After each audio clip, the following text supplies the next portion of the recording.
Hello, this is Mosquito Squisher 7 here, and I have another Lego Power Miners build to show you here. This is my transforming claw digger. As you can see, it rolls nicely. Over here you can see the back,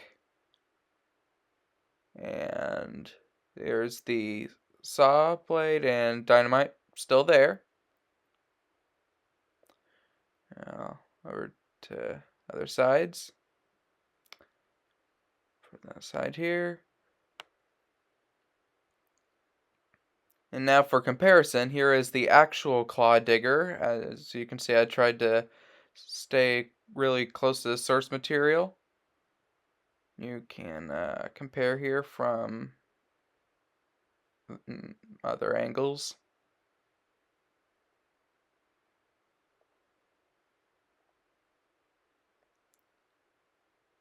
And over here to the back again.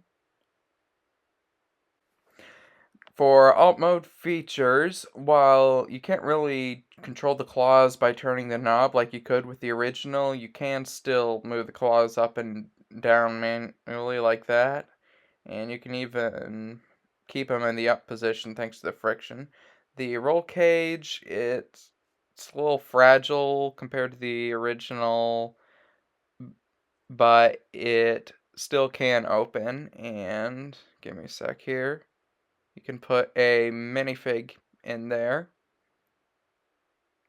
Stick him in the seat there.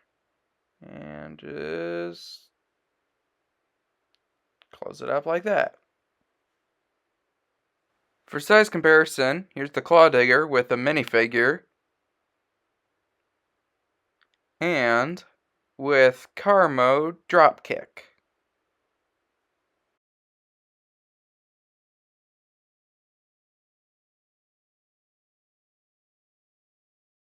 Now let's get to the transformation. First, we're going to take this pickaxe, remove it, and set aside for later. Now, we're going to take these little green curves and open them up. Take those parts of the engines, pull them up, pull those parts down. Get that all, make sure that's all right. And now we're going to take the roll cage and just kind of move that out of the way. Get that stuff out there. And we're going to take the seat and flip that down. So it should look like that right there.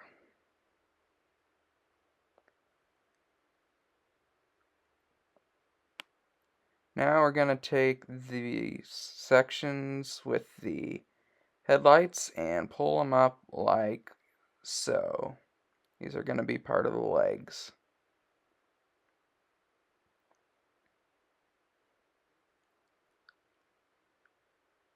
We're going to pull up the claws. And there's a click hinge here. You want to move it back 2 clicks. 1.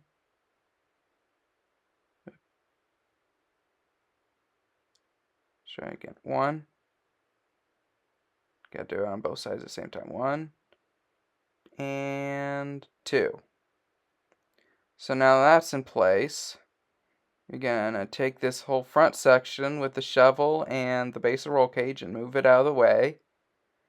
And pull this stuff down. Pull up on the light section. And you're going to pull out on the front wheel and just swing it around to lower it a little. And do the same on the other side. Yeah, sorry, this one's a little stiff on mine. And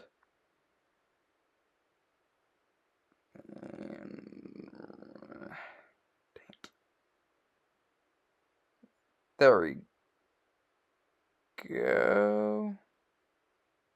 And lock that back into place in the lower position. There we go.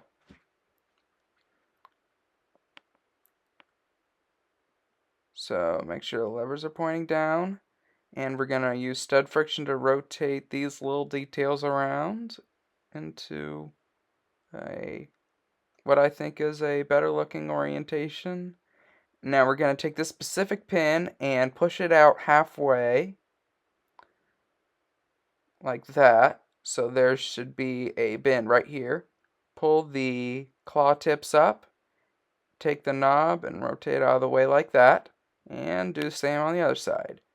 So this specific pin, push it out halfway.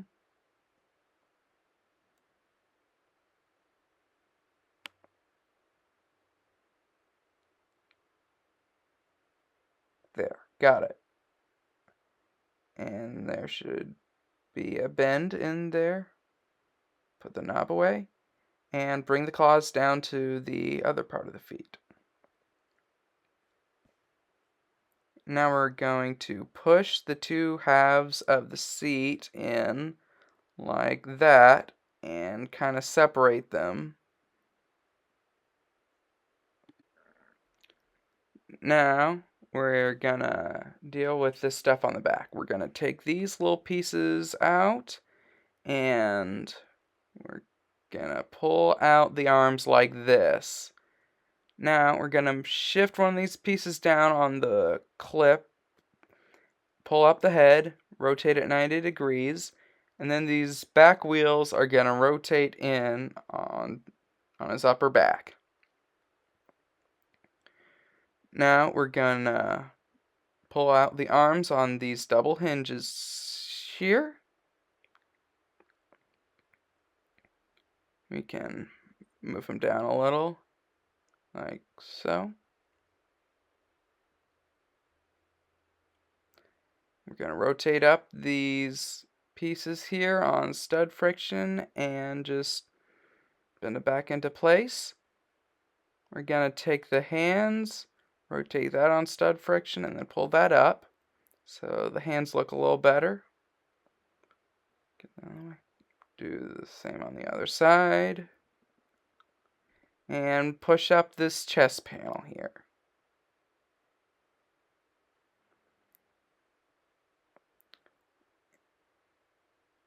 And get that down.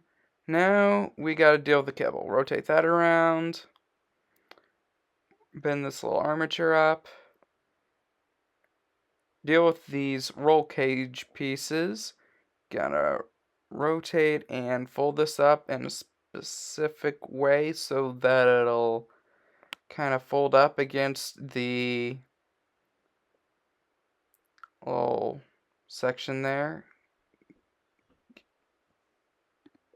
And so in this orientation we can just fold that up against there. Now on the other side we get this here and twist this up.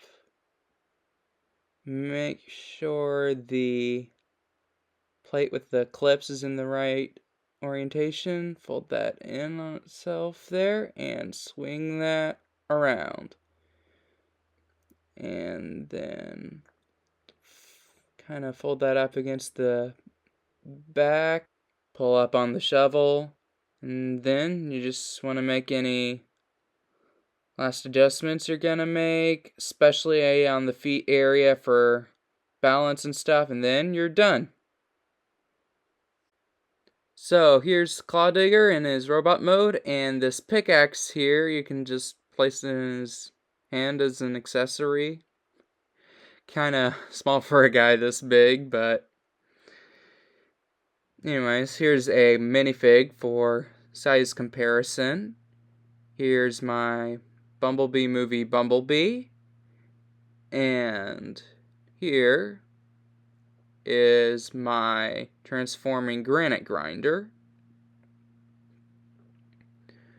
And my Bumblebee movie Optimus.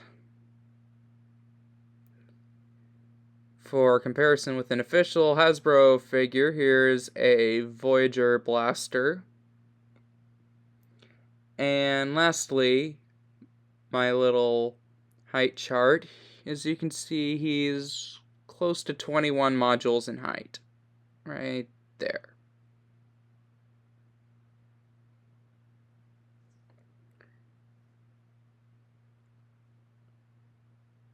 And so for articulation, the transformation kind of gives him a butterfly joint. You can move up on the shoulder here. He's got bicep rotation. And there's a kind of two elbows, sort of. And a little rotation on the hand. And for the head, you can back and forth, rotate it side to side. For the legs, there's articulation on the claws. You can kind of position that stuff to bounce better. The knees are kind of backwards, like a bird or something. I thought that would make the design a bit easier. Can't really rotate the legs outward though, just back and forth like that.